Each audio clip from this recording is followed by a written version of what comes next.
Hello, in this session we will discuss about methods of determination of order. We have discussed on various experimental methods available to determine the order of a reaction. In those experimental methods we have discussed about various physical methods, chemical methods, and in experimental methods specifically we have discussed about the spectroscopic methods available to determine order of a reaction, and all those experimental methods we have discussed in second session of this series of videos. In the second session we have discussed those things, so I'll not discuss those things now. I'll quickly go through the other methods that are available. Isolation method also we have discussed there. What happens in isolation method? We take one reactant at a larger amount and the other reactant as a smaller amount, so the reaction is partially independent on the concentration of the larger species, or the species which is present at a larger extent. So the reaction is independent of that species, so the rate law becomes very simple and we can determine the order of the reaction. We have discussed isolation method, so I'll skip this.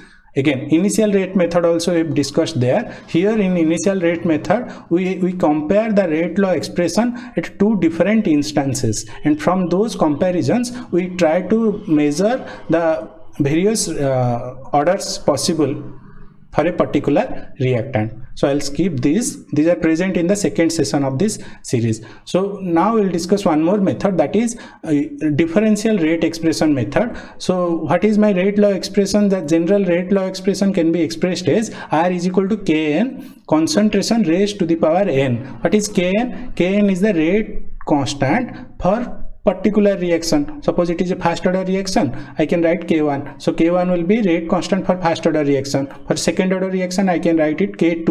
K2 will be rate constant for second order reaction, and concentration term will be there, and that will be raised to the power n. N is the order of the reaction, and we are interested to determine this n value. So if I take logarithm, natural logarithm, what I'll get? Ln R is equal to ln Kn plus n ln C. Now this is a straight line equation, so y is equal to mx plus c.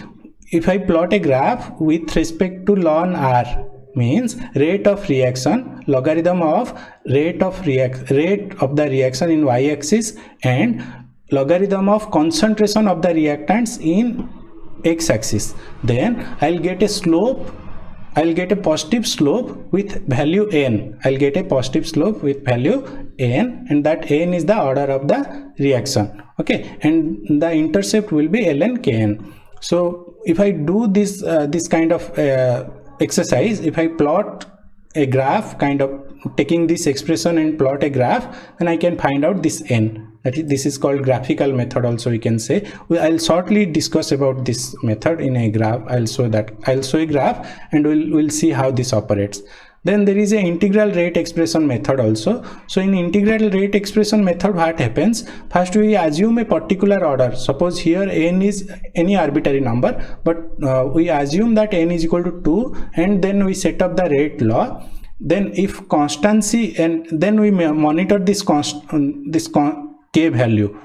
Okay, again I'm saying in integral rate expression we assume a particular order with respect to a reaction, we set up the rate law according to that, and then we monitor the rate constant. If we get constancy of the rate constant, then that particular assumed order is correct. Otherwise we will change the order, and again we will try to monitor the K value. If we get constant K value, our assumed order is constant. Again we can take help of graphical methods to see what are the results, are the obtained results. Now what happens in a graphical method?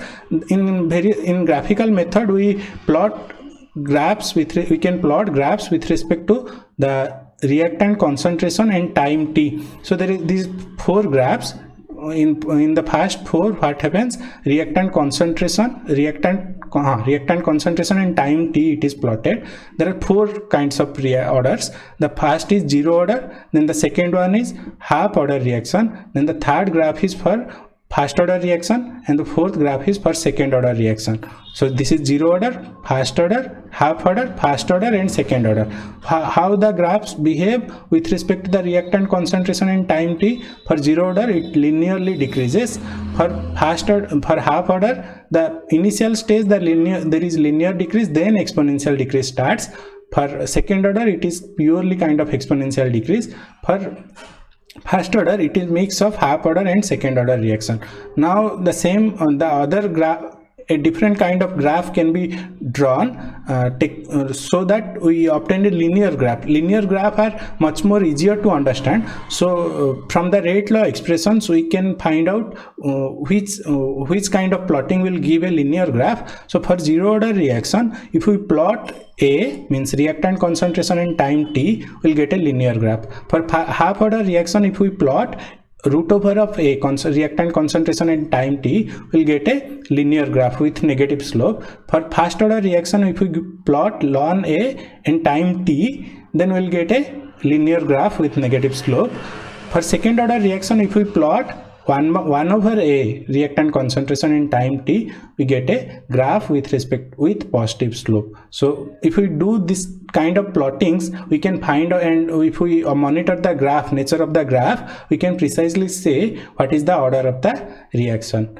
Then half-life method is another method that is available to determine the order of a reaction. So in half-life method, what happens, we'll monitor the half-life at two different instances. So half-life at first case and half-life at second case can be written as A2 over A1. A2 is the concentration of the reactant at time 2, and A1 is concentration of the reactant at time 1, and raised to the power n minus 1. Again, n is what? The order of the reaction. This is the general half-life expression we have discussed last session. From that we can directly write this. Now if we take logarithm of that, we'll get ln t half 1 over t half 2 is equal to n minus 1 ln A over 2. So if we rearrange those values, I can find out my n. N is the order of the reaction, and t half 2 will be known, means half-life for a reaction at instance 1 and half-life for a reaction at instance 2, they will be known, and A2 and A1 can be monitored using various physical and chemical methods. So if we know these parameters, then we can find out what is the order of the reaction. So with this I'll stop here. Next session we'll start discussing about kinetics of complex reaction. We'll discuss opposing reaction, parallel reaction, consecutive reaction, and chain reaction. Thank you.